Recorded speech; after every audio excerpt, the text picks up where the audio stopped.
ہاں لائیو شروع ہو گیا.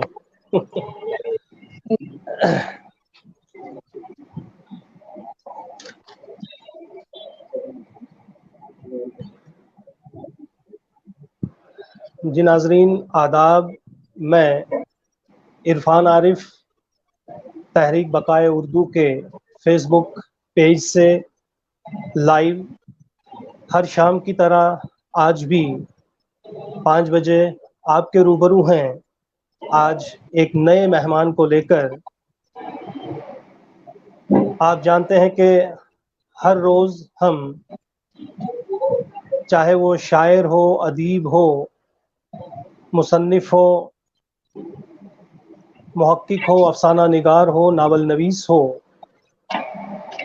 فنکار کسی بھی طرح کا، تو وہ آپ کے روبرو لایا جاتا ہے. اور آج جو ہمارے مہمان ہیں ان کا تعلق کلکتہ سے ہے. آپ کی اسکرین پہ نظر آ رہے ہوں گے، تیار ہو رہے ہیں، کیونکہ ایئر فون اس کے لیے بہت ضروری ہے تاکہ ان کی آواز بھی ایکو نہ ہو. تو میں ہمارے آج کے مہمان ڈاکٹر صوفیہ شیرین صاحبہ ہیں جن کا تعلق کلکتہ سے ہے. میں تمام ناظرین و سامعین کا استقبال کرتا ہوں اور بالخصوص استقبال کرتا ہوں اسلم جمشید پوری صاحب کا، کیونکہ سب سے پہلا ان کا ہی استقبال آیا ہے. تو ناظرین جیسا کہ آپ جانتے ہیں، میں پہلے اعلان کر چکا ہوں کہ ہمارے آج کے مہمان ہیں کلکتہ سے محترمہ ڈاکٹر صوفیہ شیرین صاحبہ. میں سب سے پہلے تحریک بقائے اردو کی جانب سے صوفیہ جی آپ کا استقبال کرتا ہوں، آپ کو خوش آمدید کہتا ہوں شکریہ. کہ آپ تحریک بقائے اردو کے اس پیج پر لائیو آنے کے لیے وقت نکال پائے. بہت بہت شکریہ. آواز آ رہی ہے آپ کو؟ جی جی جی بالکل آ رہی ہے. تو جیسا کہ آپ جانتے ہیں تاخیر نہ ہو جائے، اسلم جمشید پوری نے صاحب نے آپ کا اور ہمارا یعنی استقبال کیا ہے. جی شکریہ. فارمیٹ کے ساتھ ہوگا کہ سب سے پہلے آپ اپنے ابتدائی تعلیم و تربیت کے مراحل کس طرح سے طے کیے ہیں وہ ہمارے ناظرین کو بتائیں، تاکہ یہ ایک ڈاکومنٹری جو ہے ہماری جمع ہوتی جا رہی ہے. ہمارے ادیب، شاعر، محقق، افسانہ نگار جو بھی ادب سے جڑا ہوا ہے تو ان کی خدمات، اور خود وہ ایک میں کہوں گا کہ ایک آئیکن بن سکتے ہیں ہماری آنے والی نسلوں کے لیے، ہماری موجودہ نسلوں کے لیے، کہ آپ نے کس طرح سٹرگل کی، کہاں کہاں تعلیم حاصل کی. مینا خان صاحبہ آپ کو خوش آمدید کہہ رہی ہیں. تو بسم اللہ.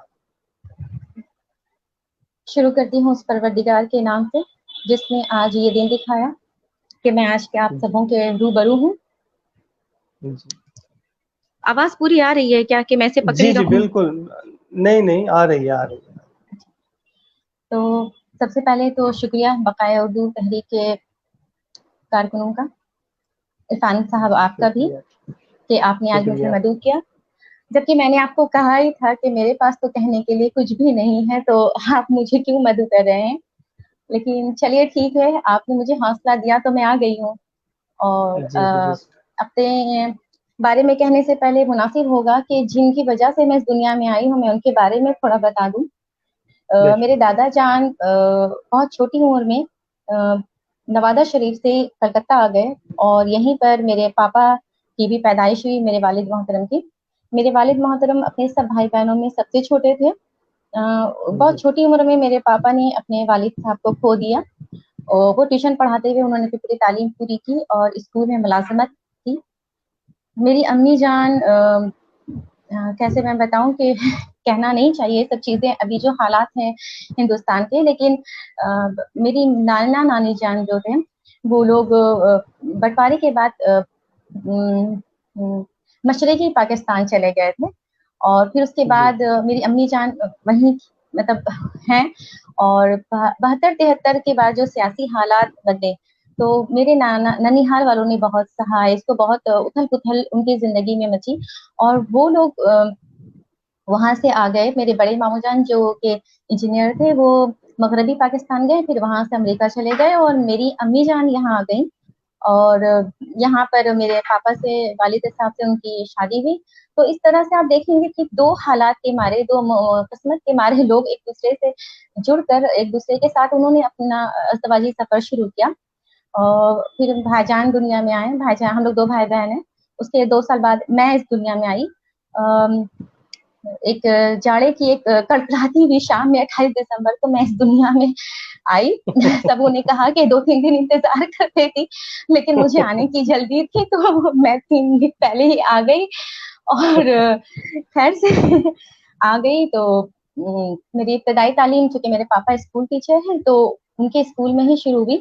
لیکن میرے پاپا کا جو مکان تھا وہ کلکتہ کے وہ سینٹرل ایریا میں نہیں ہے, تھوڑا سا ہٹ کر ہے.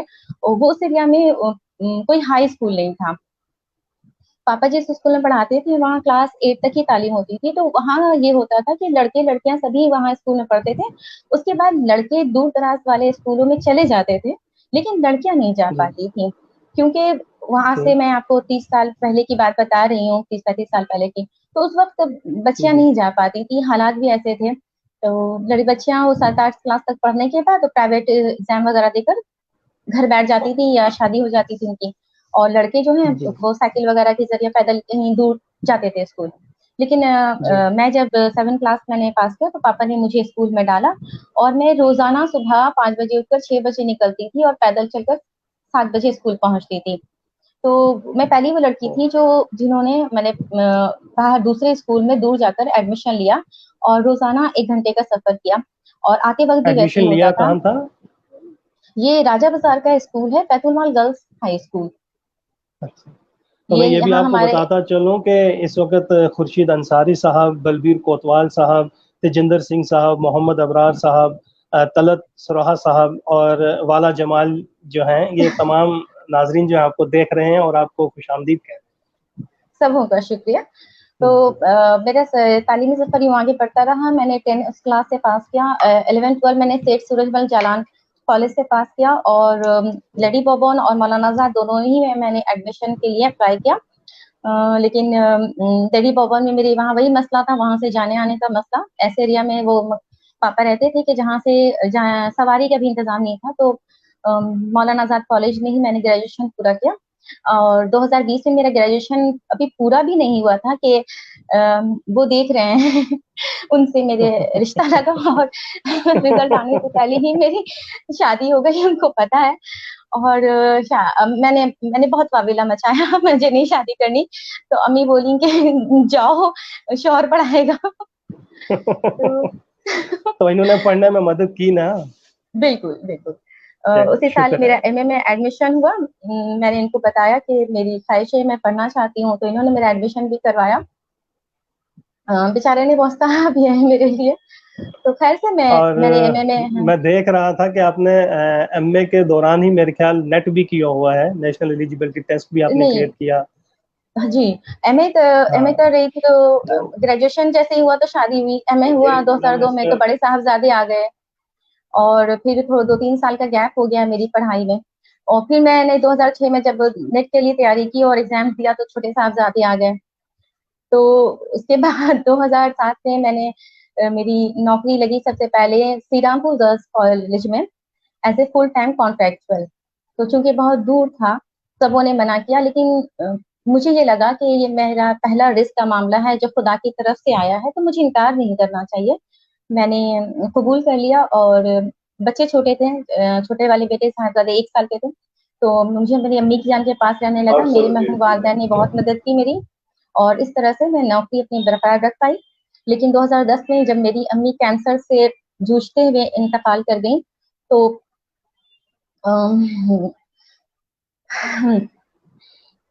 تو ایسے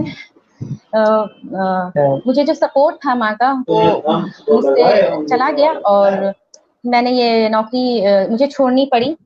اور پھر میں نے یہاں سیالدہ میں سریندر ناتھ کالج, جس میں ابھی بھی میں پڑھا رہی ہوں, اس میں میں نے ایز اے جز وقتی لیکچرر جوائن کر لیا. اور تب سے سمجھ لیجیے کہ دونوں بچے سنبھال رہی ہوں, گھر سنبھال رہی ہوں. اور 2011 میں نے پی ایچ ڈی کے لیے بھی کوشش کی, جس کے میں نے بردوان یونیورسٹی سے اپلائی کیا 2011 میں, اور 2016 میں پی ایچ ڈی کے ڈگری سے سرفراز ہوئی. جی ہمارے کچھ اور ناظرین جڑ چکے ہیں، ان میں سے بہت سے آپ کے فالوورز، آپ کے فین، آپ کے دوست احباب ہوں گے، جن میں خورشید انور صاحب ہیں، مشتاق احمد وانی صاحب ہیں، ذوالفقار نقوی صاحب ہیں، شیرین ظفر صاحب ہیں، فیروز عالم صاحب ہیں، خورشید بسمل صاحب ہیں، عنایت حسین ہیں. تو یہ تمام تر ناظرین جڑتے جا رہے ہیں. تو میں ان تمام ناظرین کو جو ابھی حال ہی میں جڑے ہیں، میں ان کو بتاتا چلوں کہ آج ہماری گفتگو ہو رہی ہے کلکتہ سے ڈاکٹر صوفیہ شیرین صاحبہ سے، جنہوں نے بہت ہی تگودو ابتدائی مراحل سے ہی شروع کر دی ہے، کیونکہ یہاں خورشید بسمل صاحب کا میں نے میسج پڑھا تھا، انہوں نے کہا کہ آغاز سفر سے ہی جو ہے آپ نے مشکلات کا سامنا کیا، اور یہ تمام تر چیزیں جو ہے آگے بڑھتی گئیں، اور اللہ کا شکر ہے کہ تمام تر مراحل جو ہیں بڑی خوش اسلوبی سے جو ہے وہ طے پائے، چاہے وہ آپ کی شادی تھی یا بچوں کا آنا تھا، اور اس کے باوجود آپ کی یہ تعلیم جو ہے وہ جاری رہی. تو میں اس بیچ میں آپ نے یہ 2016 تک کا جو سفر بتایا، اس میں دیکھ چکا تھا آپ کے جب پروفائل پڑھ رہا تھا، تو آپ نے کوئی 2-3 کالجز میں جو ہے بطور لیکچرر کام بھی کیا ہے. تو وہ میرے خیال ایک کالج تھا سیرمپور کالج، اور دوسرا تھا سریندر ناتھ کالج. تو یہاں کتنا ٹینر دیا، کیا پڑھایا؟ جی سبھی ناظرین و سامعین کو میرا شکریہ. عرفان بھائی، میں ابھی بتا چکی ہوں، میں پھر سے بتا دیتی ہوں کہ میں نے سب سے پہلے 2007 میں سری رامپور گرلز کالج کے as a full time contractual join کیا. وہاں پر نیا اردو کا شعبہ قائم ہوا تھا، تو جو کہ ہمارے گھر میں جہاں آج رہتی ہوں کلکتہ کے سینٹرل علاقے میں، وہاں سے مجھے 2.5 سے 3 گھنٹے لگتے تھے جانے میں، اور واپسی میں بھی ویسے ہی وقت لگتا تھا. بچہ چھوٹا تھا میرا، تو میں نے ابھی بتایا کہ امی جان کی مدد لی میں نے، اور امی جان میرے بچوں کو دیکھتی تھی، اور میں روزانہ اتنی دور جاتی تھی اور آتی تھی. حالانکہ پیسے مجھے بہت ہی وہاں کم ملتے تھے، لیکن میں نے ابھی جیسے کہ آپ کو بتایا کہ اللہ کی طرف سے میرا پہلا رزق تھا جسے میں نے قبول کیا، اور میں 3 سال تک وہاں کرتی رہی. لیکن 2010 میں امی جان کینسر کی وجہ سے ہم چلی گئی اس دنیا سے، اور میرا سب سے بڑا سہارا چھن گیا. مجھے مجبوراً وہ نوکری چھوڑنی پڑی، لیکن میں نے ساتھ ہی فوراً ہی سریندر ناتھ کالج جو آپ ابھی بتا رہے ہیں ایوننگ کالج، میں نے اسے جس وقت لیکچرر کے طور پر جوائن کر لیا. تو میرا جو یہ تعلیمی سفر ہے وہ کنٹینیو رہا، کبھی بھی ڈسکنٹینیو نہیں ہوا. اور وہاں پر آج بھی میں ہمہ وقتی معاون پروفیسر کی حیثیت سے، ابھی ہماری جو حالیہ ہی ہمارے مغربی بنگال کی حکومت نے ہم لوگوں کو پرماننٹ کیا ہے، میں بھی اس میں شامل ہوں. بہت اچھا. تو یہ تعلیمی سفر کے بعد ظاہر سی بات ہے، جب انسان پڑھتا ہے تو پھر لکھنے کو بھی من چاہتا ہے.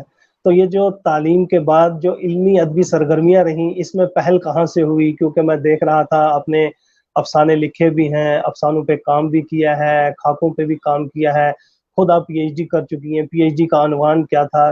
کس موضوع پہ آپ نے کام کیا؟ اور پہلی کتاب کون سی منظر عام پر آئی؟ پہلا افسانہ کون سا تھا؟ پہلی تخلیق کون سی تھی؟ تاکہ ہمارے ناظرین بھی یہ سنیں اور اس سے کچھ گویا کہ ہم کہتے ہیں نا مشعل راہ ہے، آپ آگے بڑھیں اور آپ کے پیچھے آنے والی نسلیں آپ کو اپنا نشان سمجھ کے آگے بڑھیں. جی، آپ نے آنے والی نسلوں کی بات کی ہے، تو میں 2 جملے میں ضرور کہنا چاہوں گی. ہم اکثر یہ کہتے ہیں کہ ہمیں ویسے شاگرد نہیں مل رہے ہیں، جو ہماری نسلیں جو پیچھے سے آ رہی ہیں وہ ویسی نہیں ہیں جیسے کہ ہم ہوا کرتے تھے. تو میں یہ کہنا چاہوں گی کہ پہلے ہمارے جو اساتذہ کرام ہیں، پہلے ہم ان کے جیسے تو بنے، پھر ہم اپنی آنے والی نسلوں سے امیدیں کریں. تو خیر یہ تو بحث پاکستان میں نے کہا کہ ہمیں اپنے بڑوں کو فالو کرنا ہے، اور میں نے بھی اپنے بڑوں کو فالو کرتے ہوئے ہی جو بھی تھوڑا بہت کر پائی ہوں، ان لوگوں کے حوصلہ افزائی سے، ان کی مدد سے، ان کے تعاون سے، اور ان سے میں نے بہت سیکھا ہے. آپ نے چونکہ بات کی ہے میری پہلی تخلیق کے بارے میں، تو میری پہلی تخلیق وہی تنک منٹو کی خاکہ نگاری ہی ہے، اور اس کا بھی ایک الگ ہی قصہ ہے. میں اسٹوڈنٹ لائف میں جب منٹو کو پڑھا میں نے پہلی بار، میں نے کہا توبہ چھی کیسا ہے یہ.